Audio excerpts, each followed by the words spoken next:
ngeen jëf mbokk internet yi ñoo ngi nuyu bu baax a baax di leen ziar am mbégte kontaante comme ni koy defee à chaque fois lépp li nga xam ne moo jëm si wàllu actualité ñu daal di koy indil waaye actualité bu nga xam ne moo dal wàcc fu mu toll nii Sénégal yëpp di ko waxtaanee mooy limogeage si nga xam ne moo nekk premier ministre Ousmane Sonko on va dire ex premier ministre Ousmane Sonko waaye si dara ki nga xam ne moo nekk DJ Taf borom 2STV borom confrontation bi nga xam ne kenn dootu ko présenté li nga xam ne moo nekk wàllu Sénégalais yi parce que fexe na mag li nga xam ne moo nekk empreinte am si li nga xam ne moo nekk milieu présentateur journalisme alors DJ ñu ngi lay nuyu bu baax a baax di lay ziar. waaw maa ngi lay fay mon frère maa ngi lay kontaane di nuyu ñi lay seetaan ñëpp su ma juum c'est la première fois man ak yow ñu toog waaw donc jusque dama lay gis rek may rafetu li ngay job et puis nga xaw a doy waar non waaw man moom bisu mooy tax may xaw a doy waar ci plateau bi mais quand même maa ngi lay nuyu di nuyu ñëpp ñu lay seetaan quand même voilà. c'est juste que des fois xam nga ba la doon gis nga nekk ay sans limite toj ci affaire yi donc nan dafa mel ni grand bi nii on est vraiment fiers de toi. waaw mais c'est partagé et je vois que ni voilà lu ñu fi bàyyi woon la te vraiment yow yàqoo ko yow ak say morom donc te fi ñu nekk nii incha allah yéen da ngeen fay nekk parce que ñun ñëpp benn lañ yàlla mooy wërsëgale doomu aadama rek mais fii amul ku sut sa morom man noonu laa ko gisee dama jàpp ni média la que ça soit la presse écrite que ça soit la presse en ligne ou bien la télé classique média la ku ci nekk di bay sa war rek pour man mérité nga ñu accompagner ñu soutenir la surtout ñu ñaanal la pour man voilà mi ngi cool quoi mi ngi cool waaw macha allah. alors ñu wax si li nga xam ne moo nekk actualité limogeage si nga xam ne moo nekk Ousmane Sonko. sa première réaction la doon. Bah une surprise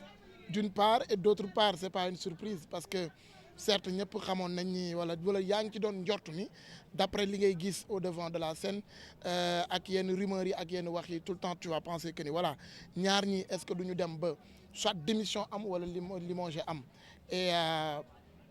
par surprise ñu gis ni dañ ko limogé et que am na ñu mu bett mais man je me dis que ni voilà lu ñu xaaroon la. Que soit mu démissionné wala ñu dàq ko parce que vu la situation ni ngay gisee politique bi ni muy demee ak le premier ministre ou bien même l'ex-premier ministre Ousmane Sonko ak le président de la République wala ak i ñoñam donc tout le temps da ngay jàpp ni voilà y a anguille sous roche tu vas te poser la question est-ce que na mu meloon ba léegi moo mel wala li ñu doon wax mburu ak soow la da ngay yëngal naan wala yëngal tuur wala Sonko jomaay wala jomaay Sonko nga dem di gis parfois certes yenn propos yi wala yenn discours yi mu wute ak la ñu démarré donc lii da nga ko doon xaar man je me dis que ne du lu ma bett en fait. kan moo siy gagné ak kan moo siy perdre. voilà pour l'essentiel en est que ñun étant donné ay sénégalais étant donné ay citoyens étant donné des hommes de médias boo defee constat di nga xam ne sénégalais dafay ànd ak nit ci popularité. alors bu ñu basé woo kese ci popularité da nga naan Ousmane Sonko c'est lui qui en gagne parce que moom moo am popularité bi tax Diomaye falu ak lu ñu mënti wax dañu koy wax ah mais tamit beneen atu bi am mooy le président de la République moom moo am toutes les informations avec ses renseignements généraux mooy am aussi la mainmise ci li nga xam ne moo di intérieur bi mooy am ci la mainmise ci li nga xam ne li mooy lépp du Sénégal et c'est la personne la plus informée et puis lépp loo xam ne dafa war a xew ci dëkk bi yow yaay sa décision say loxo la jógee donc da ngay xam ne c'est deux combats d'autorité et combat de popularité donc dafay da ngay foog ni dina am problème mais soo defee contexte bi Diomaye li ko fal da ngay xam ni popularité moo ko fal donc da ngay jàpp ni loolu aussi beneen contexte la alors Sénégal nag dafa am ndeysaan dafa am yërmande Sénégalais dafa am yërmande voilà te noonu la ñuy falee te Sénégalais aussi dafay sot bu ñu jàppee ni saa li ñu ko def rafetul ci ñenn ñi parce que man j'ose pas le dire mais bu ñenn ñi jàppee ni li ñu ko def rafetul da nga gis ku ne dem ne dañuy ànd ak Sonko parce que li ñu ko def rafetul ñeneen ñi ci beneen côté bi non li ñu ko def war nañ ko def dañuy dem ànd ak Diomaye ni noonu la demee donc pour man ñoom ñaar ñëpp xam nga kan moo ci perte la population sénégalaise parce que ñoom ñëpp benn dénominateur commun lañ am c'est le Sénégal et Sénégal yow la man la état yow la man la président la premier ministre la donc nga la waay ñoom ñaar ñëpp ak ku mënti doom nañu bàyyi xel ni ñun dañu nekk ci moment bu compliqué on a besoin d'eux muy opposition muy société civile muy aussi le président de la République parce que ñoom ñooy tax réew mi war a mën a avancer. politique politique mais politique la pas simplement pas le nom voilà mais opposant la mën a doon parce que boo nekk ci gouvernement tu es opposant nga la waaye xanaa kay nga ne defatuma politique. opposant comme moom ngay wax mooy est-ce que nu mu doon xeexee ki nga xam ne moo nekk Macky Sall noonu lay xeexee ki nga xam ne moo nekk Diomaye. voilà waaw xeex ma mënul ñàkk que ça soit positif ou négatif que ça soit pacifique ou brutal xeex mi day am parce que su fekkee da nga am benn vision wala nga am benn bët booy teg pour chaise buur bi maanaam nekk le président de la république il faut que nga xeex mais xeex bi nag d'une manière pacifique je vais dire en fait man loolu laay prôné donc dama jàpp ni politique lay def mais pas le mot politique que je vais dire parce que politique dafa am ay détails donc Ousmane Sonko dafay politique day politique est-ce que duñu ko xaar assemblée nationale voilà donc te bu ñu ko xaaree assemblée nationale n'oublions pas que ni moo fa am majorité muy Pastef beneen problème day am donc kan mooy da ngay nekk kan mooy nekkaat premier ministre donc là ça cause problème dama jàpp ni tout le temps li may wax rek Sénégal ñun ñoo ci nekk ci intérieur bi ñoo am problème donc nañ ñu bàyyi xel en fait. est-ce que mën nañ jiite réew saa nga yore li nga xam ne moo nekk assemblée nationale parce que yaa ngi koy wax léegi Sonko moo dirigé li nga xam ne moo nekk assemblée nationale parce que moom moo yore li nga xam ne moo nekk majorité bi. kii nga xam ne moo nekk président yow li nga xam ne moo nekk état te mënoo doxal réew saa li nga xam ne moo nekk assemblée nationale. ça va être compliqué c'est ce que je disais tout à l'heure ça va être compliqué moo tax tout le temps élection présidentielle bu jàllee ñu teg ci élection législative les gens se battent corps et âme pour mën ko gagner pour am majorité parce que les projets de loi ça passe là-bas am na yu bëree bëri pour président mën ko dëmbal wala mën ko doxal foog mu jaar assemblée nationale et alors bu fekkee kii jiite assemblée nationale c'est une personne boo xam ne contraire ak yow. donc da ngay xam ne blocage dina am en fait. le problème est-ce que nekk question d'ambition Sonko 2029 président Sonko 2029 la doon bañ tey jii nii Sonko bu toogee ñëpp naa Sonko 2029 te nee nañ buur lu mu gën a bañ mooy kuy yóndu li nga xam ne moo nekk 16e sa jàppoon ni peut-être Diomaye dafa bëgg li nga xam ne moo nekk deuxième mandat Sonko bëgg deuxième mandat loola tax. voilà man je me dis que ni c'est la communication qui diffère c'est la communication qui est un peu compliquée parce que. lépp loo gis communication et si les gens disent parfois Sonko 2029 tout en étant que Sonko mi ngi ci biir gouvernement bi alors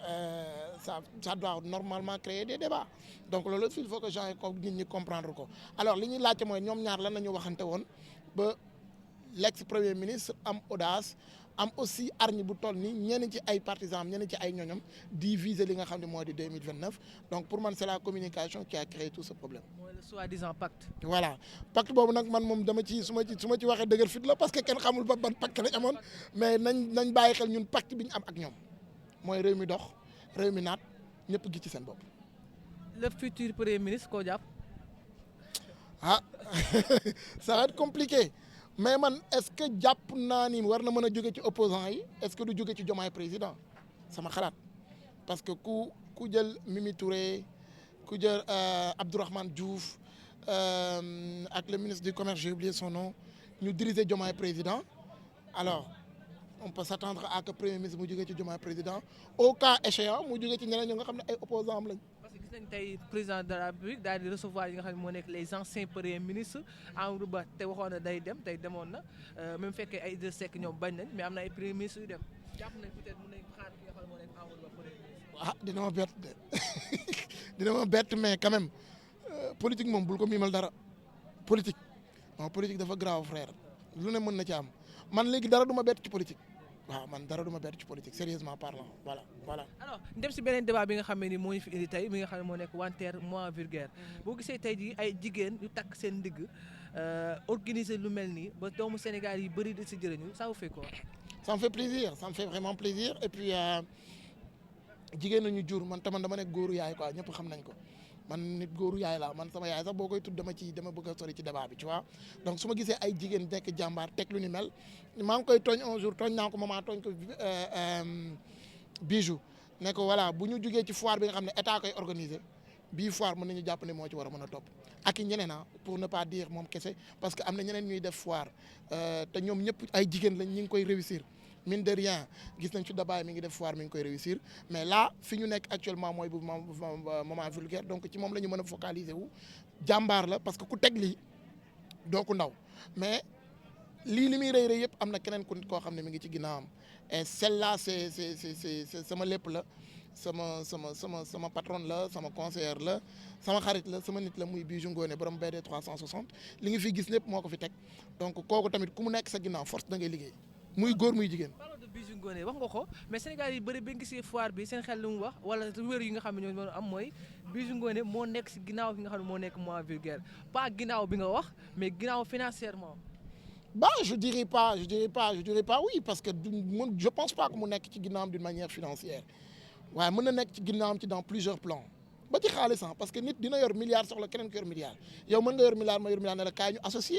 parce que man li ma bëgg a teg benn milliard laa yor xam naa ne benn milliard doyu donc il me faut 2 milliards donc financièrement je vais t'appeler tu m'accompagnes donc c'est comme ça et dama jàpp ni Bijou mën na conseiller maman jàppale maman ci parce que moo ko jiitu ci àdduna moo ko mag si je me trompe pas astafirullah waaye ci dans le cadre business moo ko ci jiitu et puis comprendre na comment ça fonctionne li nga xam ne foire parce que yàgg na koo def donc dama jàpp ni mi ngi ci ginnaaw mi ngi ci côté mi ngi ci kanam mi ngi ci d'une manière 360 comme ni mu tuddee boppam mi ngi ci côté yëpp et puis réussite bi bu amee da ngay leer ni maman am na ci part de responsabilité Bijou Ngoné am na ci part de responsabilité. ban message ngay jox le fait que tey jii nii ñoom ñëpp comme ni ko waxee woon ñoom nekk ay jàmbaar waaye du tere des fois maanaam classe di am seen diggante ba des fois ñu naan diw kii diwlee yow boo doon conseiller boo doon jox benn conseil ban conseil yi doon pour ñoom ñëpp ñu daal di booloo bokk ndey bokk baay pour seen business gën a dox moo xam Moi Vulgaire Mame Ndiaye Savon Jojo et cetera et cetera. Voilà primo dama leen di féliciter ñoom ñëpp parce que je l'ai une fois dit j'aime bien quand ils se chamaillent di xuloo voilà damay bëgg ñoom ñuy xuloo mais xuloo bi déggoo kenn ku ne yaa ma sàcc yaa tux yaa naan maa la gën a teg projet maa la gën a doxle maa la ëpp client ci liggéey la ñuy xuloowee d'accord ci liggéey la ñuy xuloo donc nañ continuer di xuloo mais d'une manière positive d'une manière saine bu kenn saaga sa morom bu kenn wax sa morom naqari bu kii jaayee génne produit jaayee 1000 francs demal jël beneen produit bu di mel nga jaayee 1000 francs bu kii ni indee produit yi xoolal même produit bi nga ne xaaral ma baissé ba 999 francs loolu mooy xeex bi c'est là où je parle nañu xeex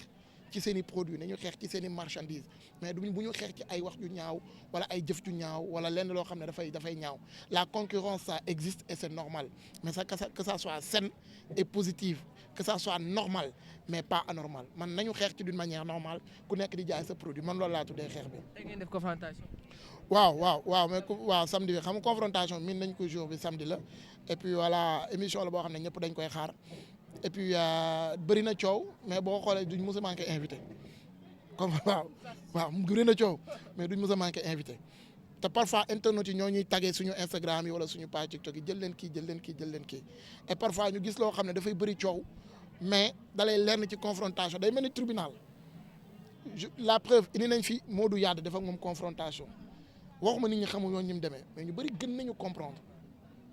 ñu samedi bi ci topp lu ñuy wax droit de réponse ñu indi la famille de Lissa Tine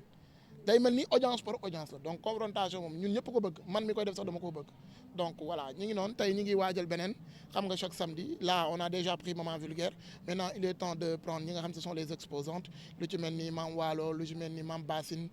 voilà borom mes amours ak ñeneen ak Siga am na keneen ku ci nekk aussi kat la ñu suma juumu beneen tur bi laa xaw a fàtte mais. lan mooy def charme li nga xam ne moo nekk confrontation ba wax nga xool léegi du ngeen mës a manqué li nga xam ne moo nekk invité mu fekkee day bëri coow. c'est quoi l'originalité cette émission est vraiment originale bañ na ba direct la lu xas ba génn na c'est vraiment original et que mu am une présentatrice principale qui maîtrise son sujet maanaam ku ko def mine de rien confrontation am na 5 ans man 6 ans laa fi def donc dalay leer ni bi mu amee 9 ans laay doog a ñëw ci am na 15 ans autant pour moi man 6 ans laa fi def donc ki ko yor maîtriser na ko xam na ni mu koy doxalee man ma ñëw dugg ci biir yokku ci waaye tamit yokku naa ci man jàngal na ma yokk na ci man lu bëri yokk naa ci émission bi donc c'est l'originalité de cette émission qui nous a permis d'être vraiment dur et continue cette émission de telle sorte que les gens l'apprécient d'une manière vraiment exceptionnelle pour man noonu la quoi originalité bi la ak voilà ténacité bi muy am ak longévité parce que yàgg na aussi voilà. dernière question bu soo def confrontation ne bis bi tey jii nii non li ma wax loolu ma ko woon wax franchement. waaw man na xam man moom nit ku dul jum amul waaw nit ku dul jum moom amul ñëppay jum damay jum parfois bon mais yàlla daf ma suraa man j'ai fait des études en marketing management et communication li may wax dinaa ko saytuwaat ko je me prépare davantage mais parfois aussi comme ni nga koy defee y a des questions relance oui effectivement parfois mu am def naa ay confrontation yoo xam ne bëri na parfois ma toog seetaanaat ko daan na tey moom juum naa daf may arrivé mais daf may parce que man su ma defee émission par après dama koy seetaanaat pour xam mes erreurs à rectifier en fait voilà. waaw fii la ëppee fii kontaan naa lu bëree bëri di nuyu gars yëpp man damay am kontaan di wax ci presse en ligne parce que moom moo ma révélé man bi may dem sans limite 12000 abonnés la amoon 12000 abonnés bi may dem sans limite mu nekk plateforme boo xam ne du ma taay di leen remercier parce que ñoom ñoo ma révélé sans limite Dakar Buzz aussi ñoom tamit bokk na ci ñi ma may arñi bokk na ci ñi ma mayaat beneen visibilité donc man presse en ligne moo ma defar man je suis un pur produit de la presse en ligne donc moo tax bu ma leen gisee damay wax sax fa laa bokk waaw man fa laa bokk man loolu mënu ma dëñ ñu tamit si yow lañ jàngee parce que bu doon gis li nga xam ne moo nekk émission yi nga doon def di invité ay artistes yi des fois acteurs idoles yi noonu waaw idole ak brigade des mœurs waaw ñooñu moom da mel ni samay nit la ñoon moom ñooñu teewoon naa leen mais kontaan naa yow tamit vraiment maa ngi lay féliciter dafa am bis ma gis benn conférence de presse Wally Seck maa ngi fa woon du ma ko fàtte du ma la koy wax mais tey dinaa ko wax ñëpp gis ko dañ première question nga ne yaay posé laaj question boo xam ne kenn ñemewu koon laaj man ba nga laaj ma ne tourna booy bi am na fit de et puis ça a créé benn débat et pour man loolu la rek affaire yi moom boo ragalee doo dem waaw yow mën ngaa def confrontation parce que am fit jërëjëfati jaajëf